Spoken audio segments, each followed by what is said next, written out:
passenger, you're assigned to assassin. Did you copy the final fact? Sorry, not you. Sorry, need a card for a parking problem. 911, what's your emergency? Yeah, my next door neighbor broke into my house and stole my drugs. 911 what? A fun, unique podcast taking you behind the badge. Unbelievable stories exposing the day in the life of a first responder. You'll laugh a lot, cry a little, and in the end, just have some fun. 911 is made possible by Eric Buchanan and Associates, fighting for those that have been denied disability, life, long-term care, and health benefits nationwide. Now, here's your host, DeMarlon Dean. Welcome to 911 What? I'm your host, DeMarlon Dean, and I'm so excited to have you all joining us today. And I have a super special guest. And it really is a special guest because this guy and I go way back. We used to work together in the radio business a few years back. He was one of our talk show hosts, and I learned so much about him. And one of the things I do remember having heard a little bit about is this fellow was an EMT. So I know this guy has lots of stories to tell. He's also a comedian. We'll talk a little bit about that. But I want you to help me welcome today, Mr. Jerry Harvey. How are you doing today, Jerry? I'm good, Big D. How are you, buddy? Man, I am doing wonderful. So just real quick, tell everyone a little bit about your backstory and not just the EMT, but also including the EMT part. You know, how long you've been doing that. But just tell us a little bit about Jerry Harvey. Oh, man. Well, I guess probably the easiest way to sum that up is to give you my opening of every show that I do, which is my name is Jerry Harvey. I'm a 56-year-old Southern conservative male.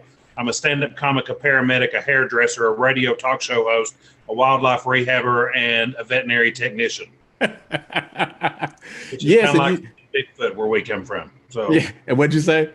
it's kind of like seeing Bigfoot from around these parts, you know? Hey, I heard that. So do you do any of those things well, though? That's the real question. Actually, I do all of them well. I'm not a paramedic anymore. They used to call me a pit bull over my patients. And unfortunately, after 23 years in EMS as a paramedic, I got hit really hard with the burnout. And I hated myself. I hated humankind as a whole. And it was time to go. That is very interesting. I'd like to talk about that because the whole purpose of my show is I say humanizing the badge, but I just want to talk about not just police, but first responders in general, police, fire, EMS, because the things that you guys see and you saw on a daily basis can certainly change the way you think about the world. I mean, we all have this great idea that, you know, I used to be a police officer. I was a police officer for about 4 years and then stayed on as a reserve officer after that.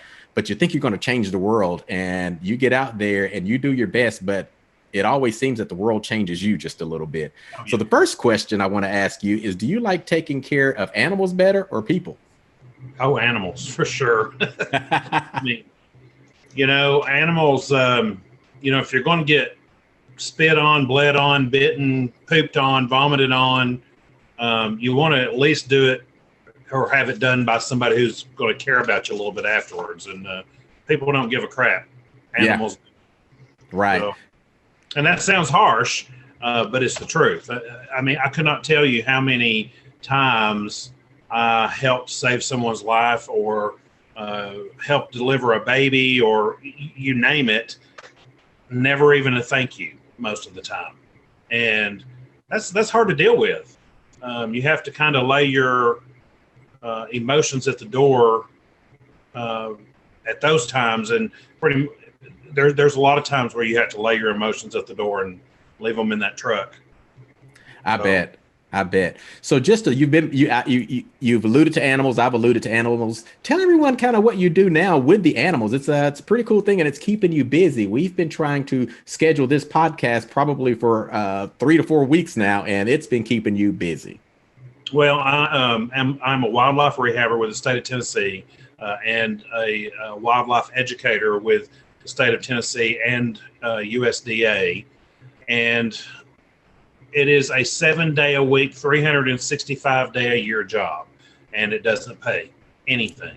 Wow. So, you know, you either have to be independently wealthy, which I am not, or you have to work a whole lot on top of that. So it's, you know, you've got your full and part-time job as a rehabber, and then you've got your, means of income to go along with that.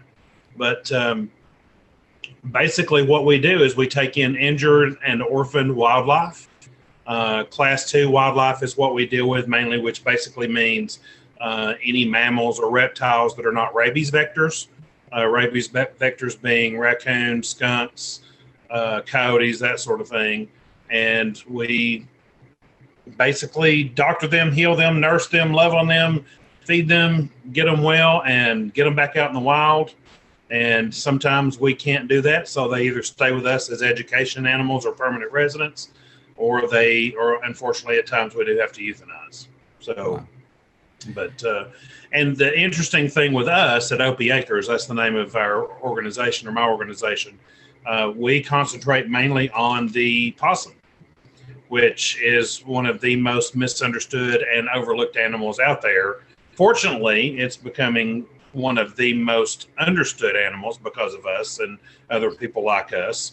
People are finally starting to see that they're not just big, dirty, giant rats, that they're essential to the environment, and they're one of the most important animals that you can have in and around your property. So it's pretty interesting. Well, I may need to come and take a session down there myself and get some learning, because I think they're big giant rats. So. We just actually did 2 PBS specials that'll be coming out soon, one for Georgia and one for Tennessee. Well, before we get on to the good stuff, the heavy stuff, the EMS stuff, go ahead and tell people if they wanted to learn more about that, and if they even wanted to support, go ahead and get a plug in for Opie Acres. Opie Acres you can find on Facebook. It's OPIE, like Andy Griffith's son on Opie Acres. Opie is a nickname for possums that we gave them, and it's Opie Acres on Facebook. You can find anything and everything out about us there. And you can also donate, because it takes us about $60,000 a year to run. Wow. And we save, last year we saved over 600 possums alone, not counting all the other animals. So it's not a cheap undertaking, for sure. So wow. we can use all the emotional, financial, and spiritual support we can get. Well, that says a lot leading into what we're going to be talking about, that you are EMT. I want to make sure I get it right. I know there's EMTs, paramedic. You're a paramedic, okay, which is a higher level, correct? Yes. All right. So you're a paramedic for 23 years, and now you work 7 days a week, 365 days a year for free, working to help save animals, and you'd rather do that any day now than going back to being a paramedic. Oh, yeah. Yeah. So let's talk about that. So 23 years. Tell me some of the craziest, unbelievable things. If you were sitting around having a beer with someone and you told them some of these stories, they're like, nah, that didn't happen. Well, let's see. Have you ever heard somebody say, when they're coughing, they've got a cold or bronchitis or something, they say, I feel like I'm going to cough up a lung. Yes. Yeah. Well, it can happen. What? Oh, yeah. It can happen. No. Oh, yeah. Probably 25 years ago, we got a call. I won't go into any major details, sure, because it's pretty graphic. But my partner and I got a call, a man unconscious, unresponsive on the floor. They did tell us that he was a cancer patient. We arrived on the scene, and he was laying there in a pool of every bodily fluid that you could imagine. And he had a coughing fit standing at his sink, and then fell over. So we rolled him over. He was obviously deceased, and he had this large blue mass coming out of his mouth. And I looked at my partner and I said, dude, that's a lung. He's like, no way. I said, yeah, that's a lung. So wow. I went back to the hospital, the ER doctor, and told him what I saw, and the doctor's like, oh man, you're full of BS. There's no way. And you get that patient intubated and start CPR and get him here now. And I'm thinking, yeah, I'm going to intubate this patient, which is put a breathing tube down his throat into his lungs. How? Yeah. So I just kind of pretended like I was, doing what I could do, because there was really nothing I could do. Got into the hospital, and the doctor and the nurses were literally underneath the awning at the bay to meet us. And we pulled the stretcher out, and the doctor went, damn, that's his lung. I was like, I told you so. So yes, you can cough up a lung. No way. I have never heard that in my life. Yep. It's possible. Wow. I wonder what the chances of that actually happen. Surely that's got to be like a 1 in 10 billion. It's the only time I've ever seen it, the only time I've ever heard of anybody seeing it. So, I mean, I guess it was just a series of perfect chances that had, made everything happen just right. So, do you know? I know a lot of you guys do your part. You transport them and you leave, but do you know if they were able to cough up his? Oh no, he was deader than damn it. No, there was, once you cough your lung out your mouth, there's pretty much no saving you tomorrow. So, well, all you need is one. Golly. Yeah, not saving that one. Well, I believe we're over. We're done. The show's done. How can you top that? I mean, we should have saved that for last. Yeah, man. Okay, you got to dig deep now. What else? Let's see. There was my favorite, which was there was nothing to it, but it sticks in my mind because this was when my burnout was kind of probably not quite at its peak, but it was really getting there. And there was a time in EMS where you could tell people, well, you don't really need an ambulance for that. You can have a family member take you, or you could see your doctor tomorrow. That's been many, many, many years ago that you could do that. You can't do it anymore. And I'll never forget this great big old woman. She was probably about 400 pounds, called EMS at 3:00 in the morning. And, we worked 24-hour shifts. So we had probably been up the entire 24 hours.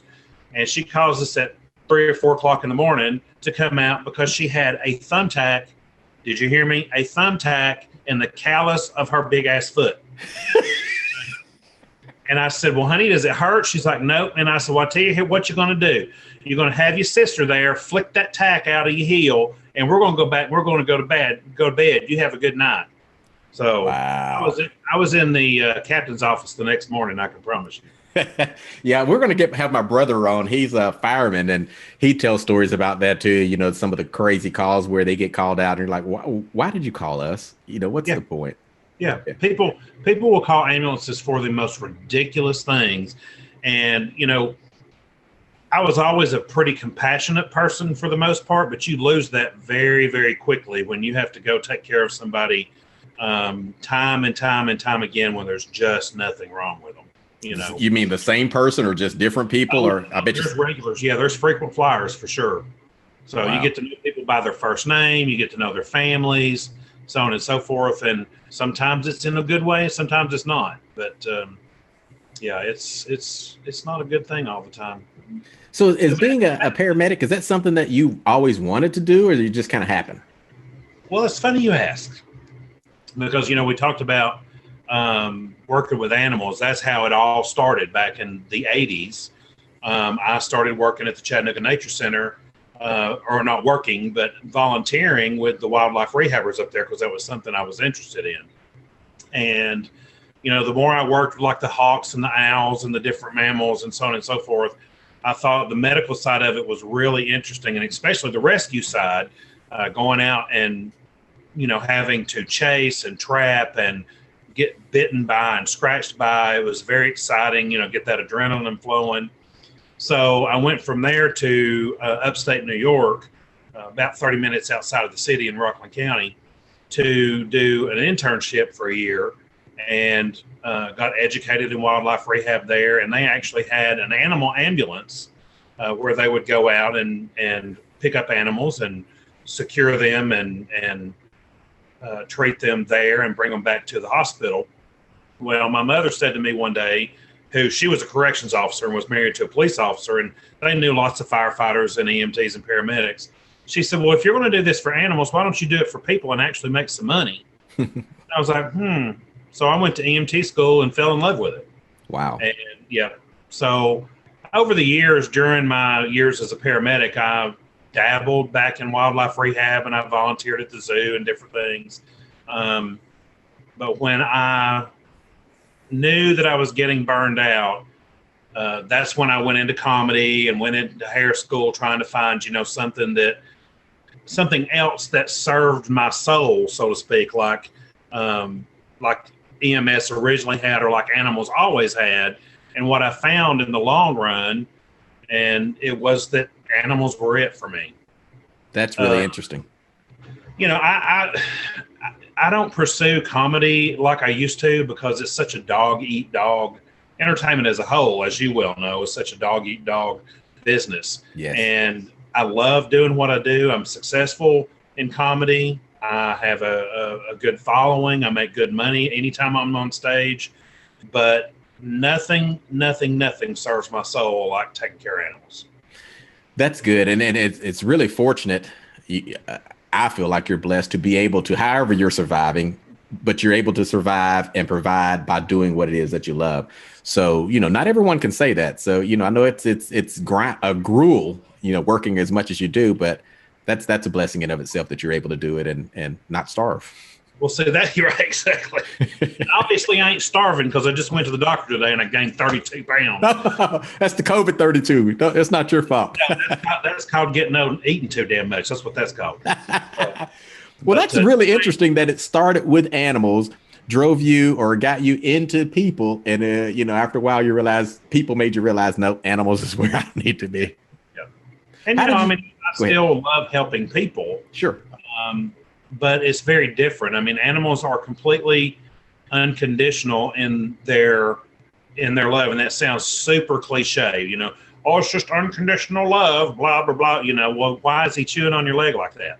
But it is true. I mean, you can tell. You can take a wild animal, for example, and bring them in, and within 2 or 3 days of giving them care, most of the time, they look at you in a whole different way. If you know how to treat them and you know how to handle them and you know how to approach that particular animal and that particular species, they know that you're helping them and they show gratitude in a lot of different ways.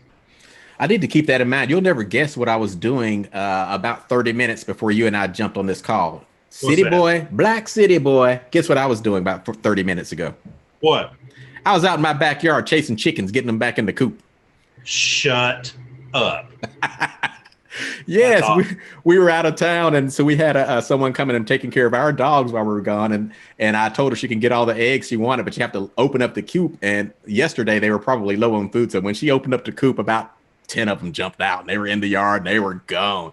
So when I got home, I had to catch them all and get them back in there. And good for you. That's I had awesome. an Easter egg hunt, a real Easter egg hunt. Now I had to go around the yard and find eggs. But yeah, it's been fun. It's been fun. So I think I need to learn better how to approach the rooster, because he knows if I'm coming after him, it ain't going to be a good day. Dude, a rooster will tear you up. Yes, yes. Not me, not anymore. He did once. I actually tore my wife up once, and I put an end to that. So now when he sees me coming, he goes the other way. There you go. So how did you realize, we're going to jump back a little bit to the burnout, because I remember the moment when I decided that it was time for me to stop police work, because I was starting to second guess what I was going to do based on what was going on. Not really politically, because it's not, in my opinion, it's much worse now for police than it was when I was there. But even then, back in the mid 90s, I was like, you know what? Nobody's standing behind you. They don't really have your back, and you're out here, putting your life on the line to help protect people. So I remember the moment when I said, it's time for me to get out. Was there a moment in time that you remember, okay, I need to start looking for something else? I don't think that there was a moment. I think there were a lot of moments. For me personally, there was always an underlying or really overbearing instead of underlying cloud of disdain, because I came into EMS back in, I guess it was the late 80s and early 90s, and I was the one and only gay person in emergency medical services, fire or police, that anybody ever heard of. And as a matter of fact, when I fought tooth and nail to get on with Hamilton County EMS, because at the time, which, from what I understand, it's not that way anymore, but at the time, that was the most elite EMS service to work for. And, if I was going to do this job, by God, I was going to do it top notch. I was going to do it as best I could.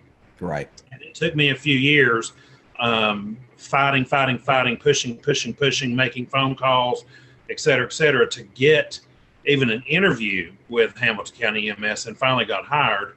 And the very first day that I was on duty, my captain, who shall remain nameless, took me into the captain's car and took me all around the county and showed me all the different EMS stations, which at that time, I think there were only like 8 or 10.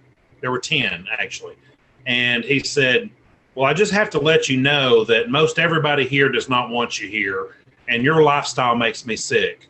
And I just turned around and looked at him in the car and laughed and said, well, your lifestyle makes me sick too, so we're even. You know, I mean, what do you say to that? And it's like, dude, I'm just here to do a job. And literally, it took me 10 years or more to be accepted by the majority of the people. There were a few, David Ramey, Jimbo Aslinger, Jeannie Stearns, just to name a few, that, you know, always treated me well. But there were a whole lot of people who would not sit at the food table with me at dinner time. They would not share a bunk room with me. They wouldn't sit in the living area and watch TV with me. And this went on for years. As a matter of fact, working in the old fire hall up in Hickson, when we used to have a station in the back of that fire hall, the firefighters literally would cook dinner and invite my partner to eat, and I would have to walk down the street to fast food to get food. Oh my goodness. Yeah. So, you know, there was that stress on top of, you know, having to hold little old ladies' hands while they're dying, or having to tell somebody that their 12-year-old son was dead on Christmas morning, or carrying a burned child out of a fire, you know, all those stresses and strains. And people ask me all the time, why have you not written more comedy about EMS? I literally cannot find it in my heart and soul. I can't find enough funny about it. Now, there was a lot of fun in the stations. After several years, I made great friends, Greg Hawkins, and I could just name a million after all those years. And we laughed all the time in the stations and in the ambulance. But the job itself, I can't find anything funny. Wow. Because it is, well, for example, laughing about the guy who coughed up his lung, you know. Yeah. I mean, it's funny as a story. But, you know, I can guarantee you later on tonight when I'm sitting there thinking about that, I'm not going to be laughing. You know? Right, somebody died. Yeah, it becomes a non-story again, because I can make it in my mind a story to tell somebody, which is entertaining, but then the reality of it and what I saw and what I smelled and what I felt, and, you know, his family members being in the background and so on, you know, it becomes too much of a reality for me to feel okay with myself enough to stand on stage and tell that story as a joke, or any story like that as a joke. And I'm sure that there's lots of funny things that I could make up or tweak to write comedy about EMS, but just haven't found that yet. I have one bit that I do about, you know, overweight people that I do, and I've kept that bit because it's the only one that I've got for EMS. So I can see that because you don't want to make fun of someone dying. Right. You know, that's not funny.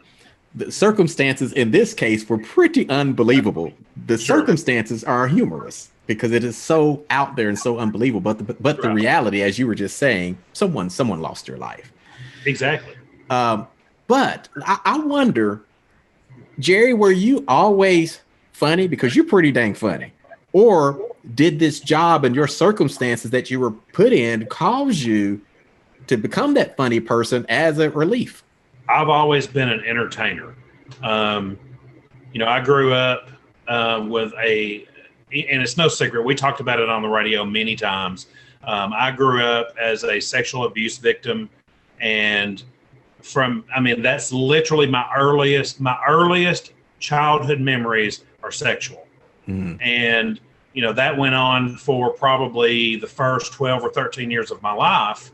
And so the only two things that I had in my life, other than my mother, which was the only solid I ever had, but the only two things that personally I had in my life were animals and laughter. That was it. And, you in this PBS thing that we just did, I'm not sure if they were aired or not. They wanted to know where I got my love of animals, and basically that came from being a small child and living with more fear than anybody should ever live with, and the only love that you're actually getting and receiving and understanding is from a dog or a cat or a hamster or whatever the case may be. Wow. So yeah, it's all deeply embedded craziness is what it is, and it all fits together perfectly in the puzzle. Yeah. Well, I just for me knowing you, I feel sorry for those folks that missed 10 years of Jerry Harvey when they were being jerks when y'all were working together, because you're a pretty awesome fella. Well, no, there's also that other side of Jerry Harvey that you probably know real well from the radio as well. I am a true airy Scottish Irishman. I am a mixture of pissed off anger. I think that probably comes a lot from the sexual abuse too, because, I had to grow up fighting. And so I do have anger issues. My sister once told me, she said, you have anger issues. You need to find your feminine side. I said, I did. She's a badass biker chick with a shitty attitude and a drinking problem. I'm going to call her Roberta. But there's a comedian that has a bit about how embarrassing it is to get beat up by a gay guy. That's why I never bothered you at the station. I wouldn't about to let you whoop my tail. Dude, this is no lie. I've had the police called on me 3 times. 3 times in the last 2 weeks by my neighbor because he keeps wanting to fight me. And finally, I hit him with a rake. So, look, you come at me, guess what's going to happen? He got what he asked for. I did not instigate it. He came at me. The guy looks just like Jesus. I would never want to hit Jesus, But he was also filthy as a pet monkey. And so he was eating a sandwich, but even though he looks like Jesus and he's eating a sandwich, what'd he do? He comes at me. Well, I hit him with a rake. So I knocked the sandwich out of dirty Jesus's mouth. What are you going to do? So I bet he won't come at you again. No, sir. He probably won't. Well, I kind of, after our last discussion or what we were just talking about, I almost feel bad about asking this, but I have to because it's my job. It's a podcast and people want to know what it's like to be EMTs and all that kind of stuff. Were there calls that, I know you've seen a lot of stuff. We talked about some of it. You've seen people die. You mentioned bringing children that are burned out of homes and things like that. Have there ever been calls or incidents that you just, when you went home, you just couldn't put it aside. You couldn't sleep. You couldn't shake it. It just stayed with you. Really? Absolutely. I'll never forget. I had and there again, I definitely don't want to give out too much information on this one because, just at the off chance there's family members and stuff, I don't want to bring up old memories, of course, but sanitize it. Don't have to give any names, change the locations or whatever you need to do. Right. We had several children die in a fire. And we had to transport every one of them to the forensic center. And I literally, Mr. Tough Guy, got on the phone with my mother from the forensic center on M. Nicola and swallowed like a 2-year-old baby for about 30 minutes. What else do you do? And I could have been ashamed of that. I could have been a lot of things. But the truth of the matter is, I don't care who you are, where you come from, who your mama is, where your daddy works. If you can carry a bunch of dead children to the forensic center for autopsies and not be emotional about it, then you're probably a serial killer. Yeah. So yeah, we need more of that. I think there is more of that now. I was talking to someone. It actually may have been my son, my next youngest son. He's actually in the Air Force now. We were just talking about some of the traumatic things that you see in the military. And I think it was him that was saying there's a requirement now. They don't suggest that you go talk and get help. They require you go and you're going to talk about it, whether you want to or not, and try to have some good mental health, which that's good because there's been a couple of incidences that I saw that just, I had headaches. I just couldn't sleep. Most of it didn't bother me because you desocialize yourself from it. You put it at a distance. It's one of the coping mechanisms is having fun, making jokes, because if you put it at a distance, you make it where it's just not real. What I saw, it wasn't real, Sure. So yeah, that's interesting. I couldn't imagine having to do that. Well, I could tell you, and I'm going to piss some people off with this. I can assure you. Good. If there are any EMS people listening from that time, the captains, the lieutenants, the chief, who has recently retired, also remain nameless. But if you had anything to do with EMS, you know who these people are. And, I just look at myself, for example, and then I look at all the men and women over the years who were burnout and tired and angry and sick and drinking too much and sleeping around on their spouses and all those things that people do to cope and to hide from their burnout. And I blame them. And I'll tell you why. Because over the years, I went to these people many times and said, look, this is bothering me really bad. This is what's happening in the stations. This is what happened on this call. We just had this infant CPR that didn't make it. I can remember sitting at East Ridge Hospital many, many years ago with my partner, Michelle. We had just run an infant CPR, the first infant CPR that she and I had ever run together. And we were both very, very upset. And we requested a debriefing because we had always heard, anytime you have a problem, you come to us, we'll get you a debriefing, we'll get you a counselor, da-da-da-da. You think anything ever happened? Lip service. No. We reached out. I reached out. I know other people who had reached out many, many times and got nothing, got nowhere. And then, on the day that I was, and I was fired from Hamilton County EMS because I totally and completely lost my mind one day on a call and said some things to somebody that I should not have said. And if I could find that woman to this day, if I could find her, I would literally get down on my hands and knees, take her hand in my hand and beg her for forgiveness because I had no right to say the things that I said to her. But when you get that emotionally and that psychologically bent from day to day, you really don't have much control anymore. Right. On that day when I was let go, I remember all of those people that I mentioned sitting around that room looking at me and saying, well, you shouldn't have done this and you shouldn't have done that. And it's like, I have begged y'all for help all these years. And now it's my fault. Right. So I blame them. You have to have a mechanism where you take care of people doing this job mentally. You have to. I think that's gotten better now. I don't know how much better. I know it's available. I don't know how much they push it or stress it or encourage it. I have no idea, but I do know that it's better. We've had a few tragedies of late over the last few years that, I could mention and you'd certainly know what they were. And seems like I remember people that respond to some of those horrific calls that mentioned they just had to go talk to someone and someone wasn't available. Sure. And I think they even now in those worst cases, they may even have them showing up on the scene, which is great. But I'm sure there's still room for improvement. Absolutely, there is. There's always room for improvement. Yeah. So actually, I did not know, how you actually kind of broke some barriers when you first got into this. And I'm sure a lot of my police people will say there's lots of gay people in the fire department now, but there's always those jokes between fire and police. I'm probably gonna get in trouble for saying that, but you broke some barriers. You being the first, you paved the way and made it easier for people that didn't necessarily look like the rest of the team to come on board and sure. Know it's going to be okay. So hey, I salute you for that. That's good. Thank you. Yeah. I actually had a friend. We had a discussion that was very similar to the one that we just had, and this friend said to me, and I'm just paraphrasing. It's something like, well, you don't think it was all because of you, and it's like, well, no, but had it not been for me and what I went through and what I taught these people and what they taught me, it would still be that way. Sure.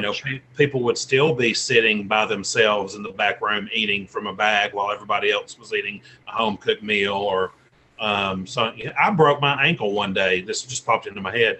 I broke my ankle one day on a call because everybody refused to go down into this ravine until some more equipment showed up to get this person out of a car. And I was going to go down to that person just to prove that I could do the job. This was very, early on. Mhm. And so I always went above and beyond, even to my own detriment, to prove that I could do the job. And so, yes, I do believe that, that path was laid in a big part by me. Well, absolutely. If it wasn't you, it would have been someone else. But the fact of the matter is, if you were the first one, it was you. You endured Right. it, you experienced it, and Right. you had to fight through that. Speaking of broken ankles, this is a great time for me to thank one of my sponsors. I just want to take a minute to thank Eric Buchanan and Associates.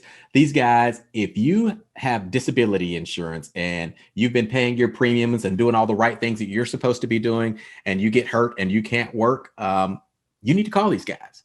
They are really good at what they do. And not only just for the Chattanooga area, these folks can help you no matter where you are in the United States. Eric Buchanan has been doing this for over 20 years. The firm, Eric Buchanan and Associates, has been doing it for about 18 years. And they know the ins and outs of insurance companies. They know how to get you the money that you deserve when it comes to disability insurance. So again, you didn't ask to be hurt. It's not what you chose to do, but it's happened to you. Let them fight for you and get you the money that you deserve. Again, it's Eric Buchanan and Associates. You can find them online at buchanandisability.com. That's buchanandisability.com. BUCHANAN disability.com. So back to the broken ankle. You went down and broke your ankle and went down in a ravine. And then what happened after that? Well, I went to the ER, and after the call was over, went to the ER and had an x-ray, and sure enough, it was broken. And, they said, well, I guess you need to go home for the shift. I was like, nope, not going to do it. And because it was incomplete fracture in my ankle. And so I wrapped it and went back to work because I was not going to let somebody say that I couldn't do the job. Right. Not going to happen. Right. So, yeah. The pioneers, that happens a lot. You have to work harder. You have to fight harder to get the same rights as the person next to you. And you have to be, beyond reproach. And, you can't give someone an opportunity when you're in a situation like that to say, hey, yeah, no, you didn't do your job, or we don't need you anymore. So right. Hats off to you. I know this wasn't about this wasn't set to be a big social movement type thing, but I did not know. And that's, hats off to you, Jerry. Thank you. Yeah. So, what about funny calls that we can talk about and really laugh about that you're like, what am I doing here? Or I can't believe, again, that happened and just really made you laugh.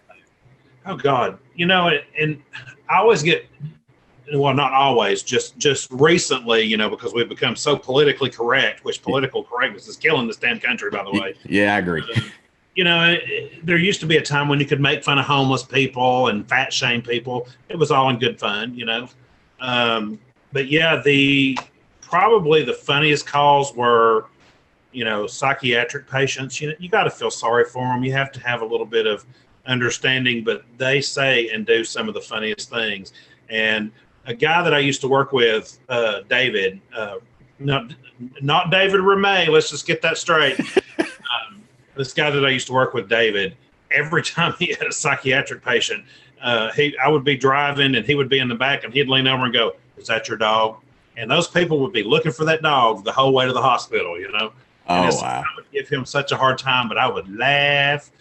So, but I think probably the funniest to me were fat people. I'm sorry, fat people are funny. And I'm not talking about average, everyday fat people like us. This country, face it, we're all overweight to a degree. Yeah. I'm talking about them 800, 900,000 pound people. Yeah. I mean, that's why they have their own TV show. Don't judge me because they have their own TV show. It's like, I'm sorry, but if you are 1,000 pounds and your family is bringing you 4 Big Macs and a large pizza per meal, and you can't get up to get it, and they have to set it on your belly for you to eat, and you're using a giant Q-tip to wipe your own butt, that's funny. Wow. I'm sorry, it's funny. So how do you transport them? You're 1,000 pounds. So How you transport them? a whole lot of people. Wow. You take out a window in the front of the house, tear out a door. Yeah, Wait. you would not. Wait. You've had a call where you've had to tear apart the house to get them out? You have to take out the big picture window in the front of the house, like in the frame, take it out, call in people to get the frame of the window out, and take them out through on a mattress, and get their big asses in the back of the ambulance. Yeah. Oh my goodness. Yeah. One of my jokes is if the lint in your belly button has ever been mistaken for your house cat, you're too damn fat. So, Wow. I'm sorry, people are just funny. Yeah. Well, that's that. Again, that's unbelievable. I've seen some big people, but I did not realize that you've had situations where you've had to take apart the house to get them out. Oh yeah. And I get tired of that whole political correctness thing. It's like people, don't fat shame people. Well, they know they're fat. I think they would. Yeah. I mean, come on. I mean, somebody calls me an ugly name because I'm gay. It's like, it's not going to hurt my feelings because I know I'm gay. This is not a big surprise to me. Wow. Well, I guess there are those that no, you ain't gonna get that big just from an issue. But I know there's some that have issues. They don't eat much and they still get big. Or at least I've heard that. Yeah, sure. There are. I mean, there are people who have hormonal issues or thyroid issues or whatever the case may be and have a hard time losing weight. But if you're 800 pounds, that's biscuititis. That's the only problem you got. And as you said, they got 4 Big Macs and a pizza eating it. Yeah. So. Send your letters to DeMarland Dean. Don't worry, they won't be able to spell it. Oh gosh, we'll have it printed somewhere. So one last thing then, and I'll let you add anything that you want to add, but is there any misconceptions? I know with police, there's lots of misconceptions out there, but if there was something, and then I know, again, you're not in the business anymore, but if there is something that you would want to share with people and tell people to help them understand, what you guys do or what they're for, or make everyone's lives easier, is there any tidbit of information you like out there as it relates around paramedics, EMS? I don't know. It's hard to say. I think probably, and I don't know what the answer is. If I did, I would be standing in front of fire, police, and EMS conventions all over the damn world, given that information. But I really just wish that there was some way that people would learn that police and fire and EMS and first responders as a whole are not the enemy, because that seems what it has turned into. There toward the end, you could not go on a call for a shooting or a stabbing or even a wreck or a heart attack, your basic calls, that you didn't have a crowd of people surrounding you screaming, why aren't you doing your job? Why aren't you doing it this way? And why aren't you doing it that way? And, we've all seen what's happening with police right now, and it's affecting the firefighters as well. I just wish there was a way that we could go back to what it used to be, where kids wanted to grow up and be police officers and firefighters and paramedics.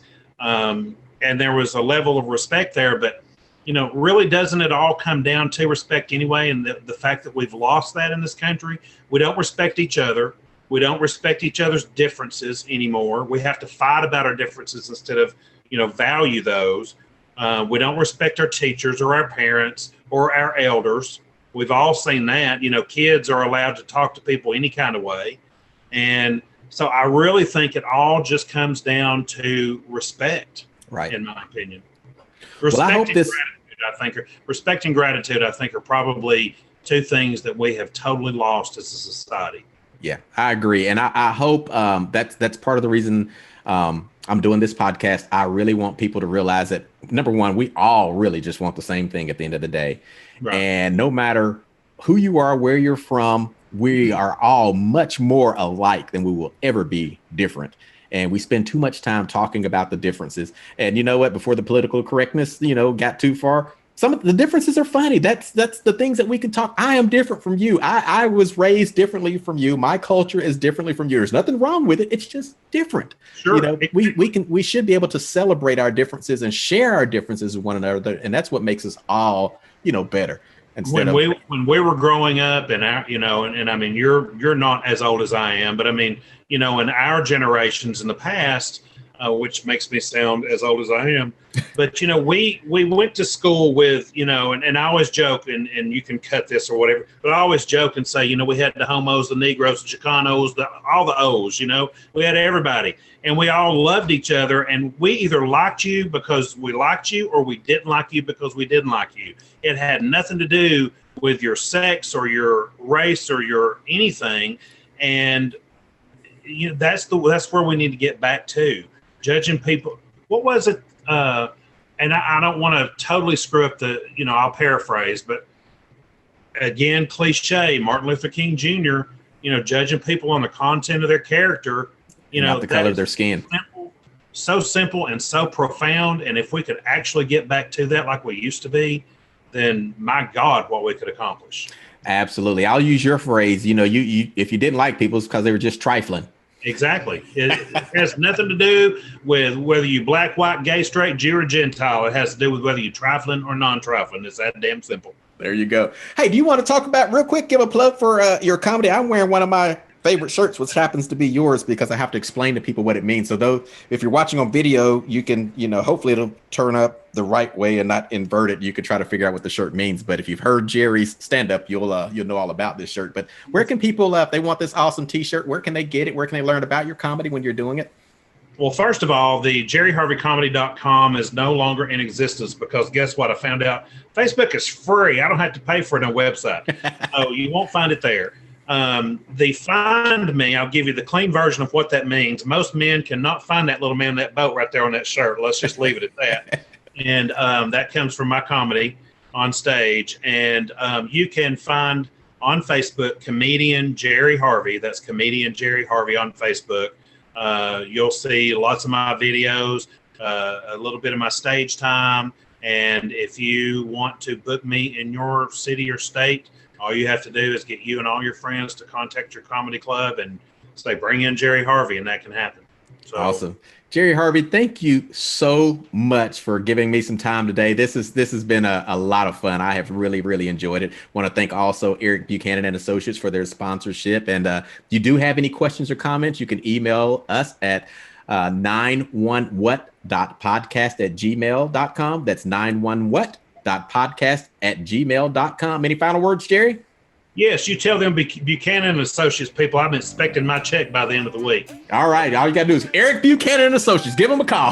Thank you so much. Thanks for listening to 91 What? We hope you enjoyed today's podcast. If you have comments or suggestions, please email us at 91what.podcast@gmail.com. And thanks to Eric Buchanan and Associates for making this episode possible.